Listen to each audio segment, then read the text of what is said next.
There is a version of Picasso that everyone knows, the genius, the revolutionary, the man who broke art into pieces and reassembled it into something the world had never seen. His name is synonymous with greatness in a way that almost no other artist in history can claim. Say Picasso anywhere in the world, and people understand immediately what you mean. They mean genius. They mean impossible talent. They mean a mind so far ahead of its time that the rest of humanity spent decades catching up. That version of Picasso is real. His talent was genuine and enormous and undeniable. But there is another version that the art world spent a very long time not talking about. The version that the women who loved him, lived with him, and survived him described in their own words.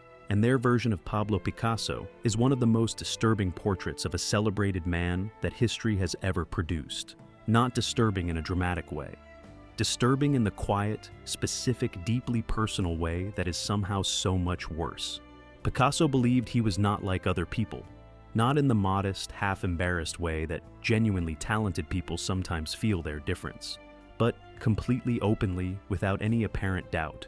He told people directly that he had a supernatural quality, that his presence affected the world around him in ways ordinary humans couldn't understand. He believed that his gaze alone could cause harm, that if he stared at someone with enough intensity, he could damage them psychologically. He told at least 2 of his partners this explicitly, not as a warning born of concern, but as a statement of fact delivered with a kind of cold pride. He genuinely believed he was operating on a different plane of existence to the people around him, and he built his entire personal life around that belief.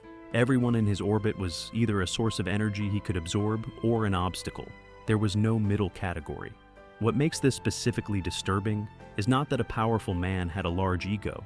That is not news.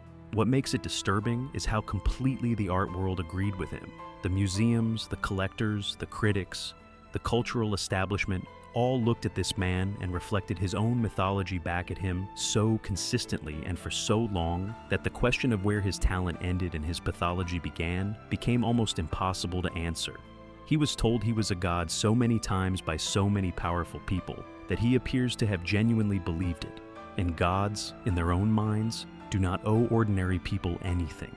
Picasso had 7 significant relationships across his life. The pattern across almost all of them is close enough to be a template. He would find a woman, usually significantly younger, often completely outside the art world, without the social or professional power to push back against him. He would become obsessed with her, paint her obsessively, make her the center of his creative universe. And then, when the obsession faded, he would discard her with a coldness that several of them described as feeling like a kind of annihilation.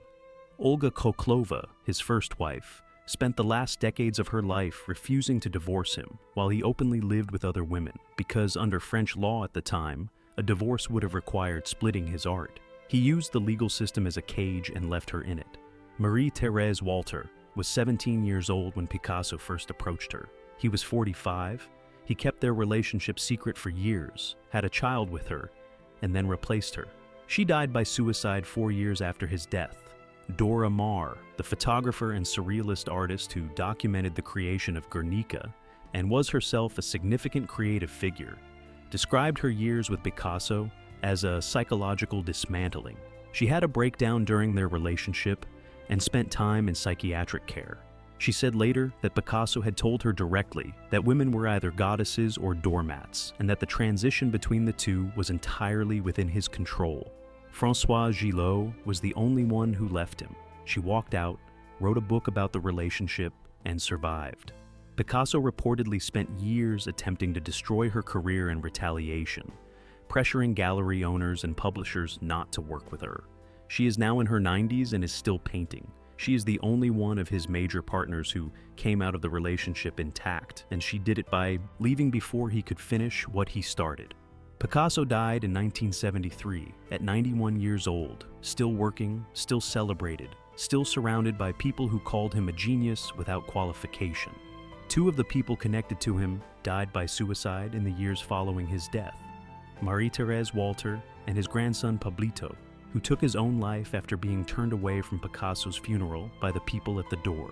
He left no will. The legal battles over his estate lasted years. He left behind approximately 50,000 works of art and a very long list of people whose lives intersected with his and came out damaged on the other side.